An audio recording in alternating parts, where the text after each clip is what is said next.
All right. So those of you that remember from years gone by and channels of yore, this is like an annual thing for me. This year, decided to change up the architecture a little bit and how what gets stacked and where what gets stacked. As you can see, there's some pilage going to go on over here. Stop this and flip it around for you. All right. So usually I cut and split all this myself. This year, age seems to have caught up with me a little bit, so we're buying wood. I'm just cutting up what I have laying around from last year. But the long and short of it is, come wintertime, if the power goes out, I don't care.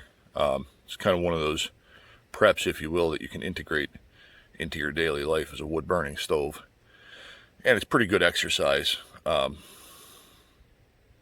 even though it's hell on the shoulders. Ask me how I know. So there's probably about 4 cords here now. Some of it I cut and split. Some of it was left over from last year. 2.5 of it, probably more like 2 of it, was delivered last weekend. I'm waiting on another 2 cords from the same guy. And then a neighbor that's just a nice person, if you will. Like-minded individual, I guess, is dropping me off a pickup truckload. So I don't mind if I have to pay for it, as long as it keeps my shoulders intact. Yeah, it's just one of those things that once it caught up with me, it caught up with me. So let me flip this around and I'll show you some more stuff. All right, so those of you who are here from way back before the old channel was killed, remember this is not the chainsaw of 5 years that I've been using. That one had a Viking funeral last year, and I needed one in a pinch, so I picked this bad boy up. Excuse me. And if you take it apart, the guts are all Husqvarna, which is not my choice of saw, but for the $200 I paid for it, I have absolutely zero complaints. That was a lot more substantial a couple of weeks ago before I got into this, like Paul Bunyan style. It's just a 20-inch bar, 50cc motor. Does what I need it to do. Does it pretty well, too.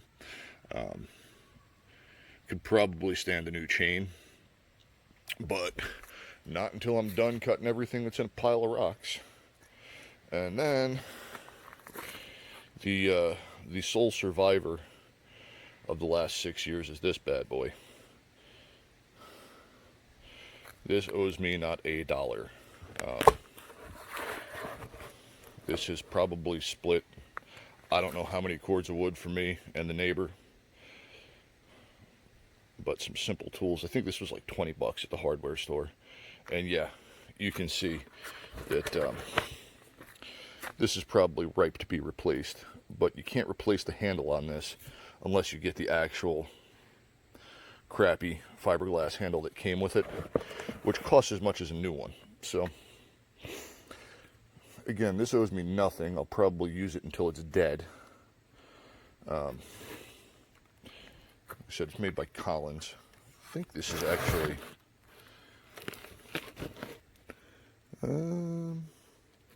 wear safety goggles. It's got the idiot warning on it. Doesn't say where it's made. I think it's actually made in Mexico. Don't know where that's made. I don't really care at this point because it's more of a need than a want. But $200 plus the cost of fuel and a spare chain. That chain's been on there since midsummer last year, so it doesn't owe me anything either. It runs good. It starts up the way it should. Gets decent fuel mileage. So if you're thinking about using that saw or a cheap maul as a get-you-by tool, they'll probably get you by longer than you think. The only thing that I have left to do, like I said, for winter this year is finish getting everything cut, split, stacked, and get the chimney cleaned. And this year, if I remember to do it, I'll take you inside and show you the budget wood stove that's lasted 6 years, going on 6 years. It'll be 6 in October. Anyway, all right, enough of that for now. I'll edit this and get it uploaded when I'm done. All right, bye. All right, water break time. Take these off so I can look at you. So I know somebody's going to inevitably get in the comments and be like, pooling? Dude, that's like some homeowner grade amateur stuff. Yeah, I know. It's budget-minded, decent equipment. I know there are better tools out there. If I had steel money, when I bought that, yeah, I sure would have bought a nice Farm Boss with a 60cc engine, a 22-inch bar, all that jazz. But on a budget, that works okay. And I'll show you, talk about a few more things in a minute. Hang on for a sec. All right, so you can probably see that. Let me zoom in. All of that was what you saw over here. Now, again, there's better stuff out there than a Poulin, but it went through a 22-inch oak with no problem. Maybe a little coaxing, like you had to spin the log, but that's inevitable when the log is bigger than your bar. So there's that. But I'll get this all split up, or as split up as I can today, and I'll show you some neat stacking tricks in a minute. Alright, so let's wrap this up. Remember I said I'd show you something toward the end. So if you notice,